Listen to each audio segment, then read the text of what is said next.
How everybody doing? My name is Ed, and let's talk about balancing dreams with reality.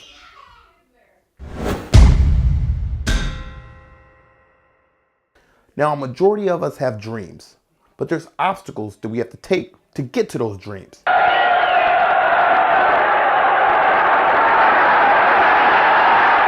But that's not what my focus is today.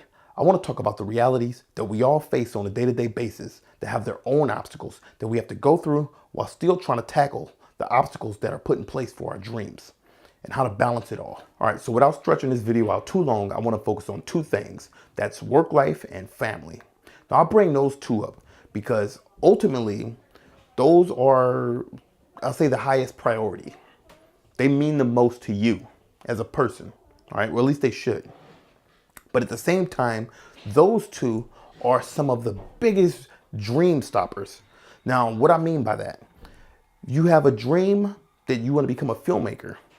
Most people hear, or at least think, at least I did at the time, is that you hear the whole thing, I want to become a filmmaker, I'm going to move to LA, I'm going to live out of my car, I'm going to eat noodles every day, right? Noodles are good still, but I'm just saying, you don't have a job, you're going to work as a PA, and you're trying to build your way up, right? You're going to slowly try to get in the door anywhere, do whatever you need to do, bring coffee for someone, the whole 9 yards. But when you put that in place, it's hard to try to think that, I don't have my family out there with me, living in the car with me. No, so it's probably not happening. And if you don't have money, most of the time, you can't get to where you need to go. So you don't have your dreams and they'll come true because you're focusing on hunger.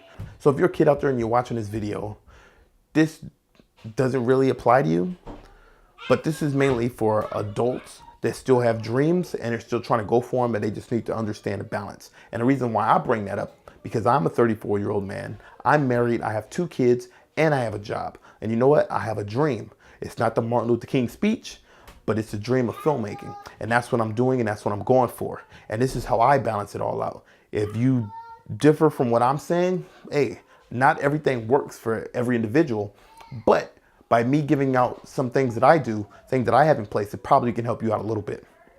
All right, so back to what I was talking about. The 2 main focuses. We'll start off with work life. So work life, you got to have a job, support your family, have a roof over your head, food in your belly, right? So you have all those things. And most of the time when people look at work life, they're kind of like, I got to do this 9 to 5, and it's just a job to get to me where I need to get to, right? And I need to focus on my dream somehow. What I'm going to say is don't look at your job as a negative. You got to find the positive things in it. Now, what I'm going to target is just filmmaking wise, okay? What could also your job apply for you? What could it help you out with? All right, networking. Networking. What I mean by that is you have a bunch of other employees that they probably don't like their job, or they're probably there and they love their job and they can bring insight to what helped them get to their dream. Maybe that's their dream job. All right, so you can find little insight and network to help you out towards your dream. Maybe you might find some talent that can act for you, or someone that they got the same dream as you, and you can utilize them and be able to build up together. And now you're growing, right? So you can also use, let's say for instance, you're a writer and you're writing a story, right? But you don't have that much creativity. So you're trying to think of different characters to write about and you can't, all right? So you're like, man, I'm trying to build up this character. Guess what? You can look around you. Some of your employees and coworkers that you work with, guess what? They have their own personalities, and you can be able to write a character tailored to that individual. And it can help shape that character. And it's not necessarily a character that you're creating that's using the same word of language that you have. It's a character that you have his own personality, and you can build and see what that employee would do in a situation that you're writing the story for, right? So it can work in that way. You can also look at work life as a place of finance to support your dream. Right? So if you make a little bit of money, you can put $5 to $100, whatever the case, whatever amount of money you're making at your job, you can put that away. And what that does is it can actually help you build, right? Like with me, I'll put a little bit of money away every now and then for my short film. So I want to hire some actors and get some talent and whatnot, so I can utilize that. And I'm getting that from the money I make from my job. All right. So not talking too long on that, we're going to talk about family. Now, if you hear, let's see if we can hear, right? If you hear right now, family is most important to me, and it should be important to you because this is the life and all that goodness, but I ain't gonna talk about that. But let's just see. Some people look at family as just a weight, something that holds you down from being able to accomplish your dreams.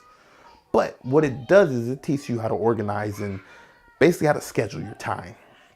All right. So first off, when it comes to balance, you have to balance. All right. Now, this is what I mean by balancing dreams with reality. Reality of it, you want to make a movie, right? You want to make a movie, but reality, your kids are crying, they're screaming, they want to go to the park. You have to do this, you have to do that. So much stuff. You have to figure out how to balance your time. So a good way to solve that is making a schedule for yourself. Okay. Make a schedule of what times that you can schedule for everybody. Now, what I mean by that, I know some people say, I'm not trying to plan my day like that. No, you already have your day pretty much planned. You have a work schedule and you go by that. You come home and you have a sleep cycle. You have a certain schedule that, hey, I'm gonna get home, I'm gonna take the kids to the park, I'm gonna hang out with this, I'm gonna do that. Well, really detail that schedule to make sure that you have nice balance and you can be able to do a lot of things where you're still dedicating time for your family, you're dedicating time for your wife or your spouse or whoever it may be, right? Significant other. And you also, you have to balance and make time for yourself. With that time, you kind of do what you need to do, okay? So one thing I'll say is a big way to kind of balance all this, I know some people was gonna probably hate when I say this, but what time do you go to sleep? Just think about it. Stay up an extra hour just focusing on working on your dream. Now, small steps, research and writing certain things out, a plan.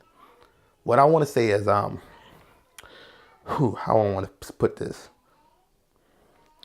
1 hour a night will bring your dream to light.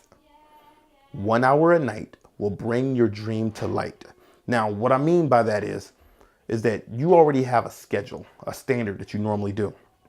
And you may go to sleep at 10 p.m., right? You put the kids down at 8, whatever, you and your spouse, you'll lay down at 10. You get up, whatever, at 5, 6, whatever time it is to make sure you get to work, right? So now you got to start your day off. But if you can sacrifice 1 hour of your time when everybody, it's normal time to go to sleep, that you can work on going towards your dream to make that a reality, that 1 hour a night is what's going to help build up. That's 7 hours in an entire week that you can really look at if you did an hour. All right. So I don't know. Some people need more sleep. You do 30 minutes, 15 minutes. All right. You probably, whatever more comfortable for you. But just know, for you to reach your dream, your goal that you want, you have to sacrifice time. Okay. And that's the thing what a lot of people don't want to hear. All right. You have to make the time. One good thing is when it comes to balancing time, let's say, for instance, and I'm going to tell you what I'm doing right now. Okay. Right now, my wife's friend is in town. And she brought her kid. And I know they want to catch up with each other and let the kids play. And while they're doing that, guess what I'm doing? I'm recording this for you. I'm just in my office and I have my kids playing. My wife's in there in the living room, so you might hear them. But even though you hear them, like that was my wife that just opened the door, okay?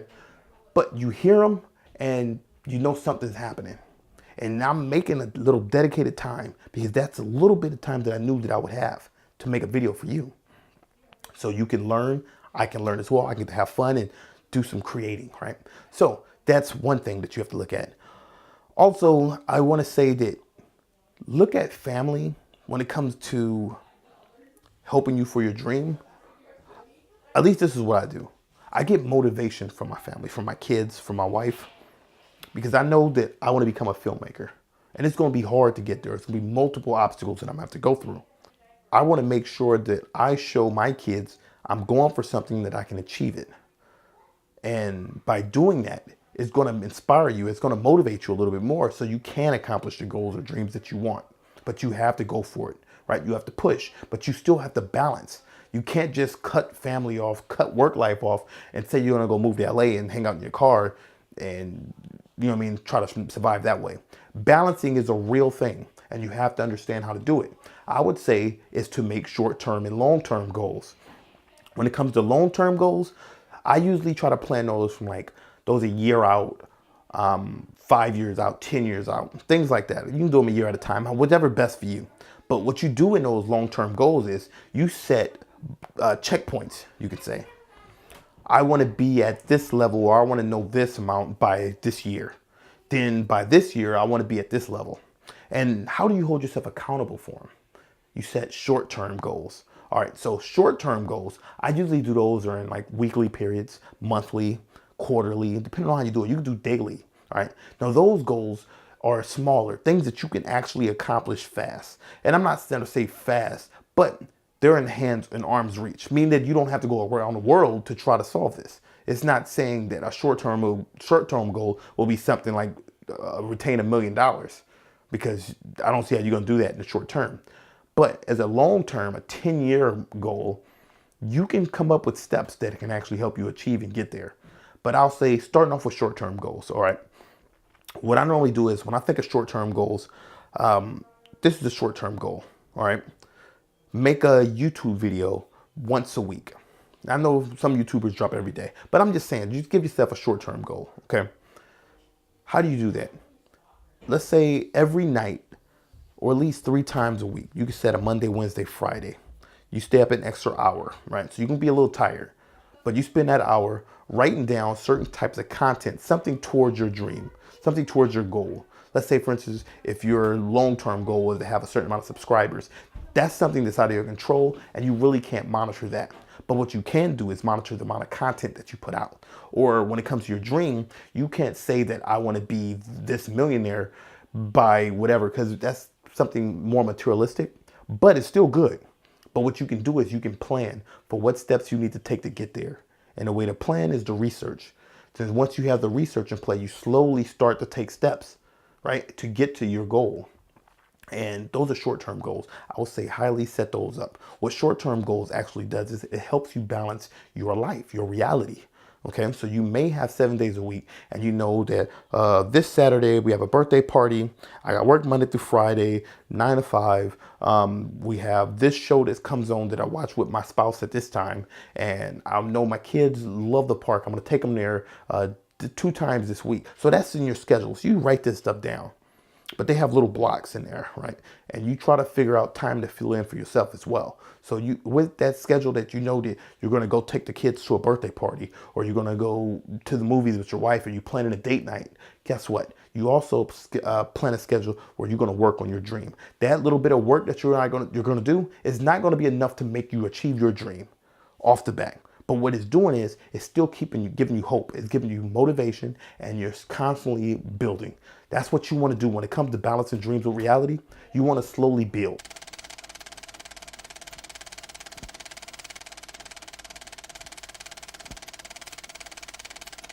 So you want to look back and see the progress that you made.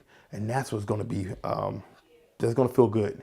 But at the same time, when you start putting all those things in place, that's how you really start balancing your life, your reality with dreams. Hope this helped you out. Leave a comment, subscribe, share. My name is Ed. See you next time on Let's Talk About.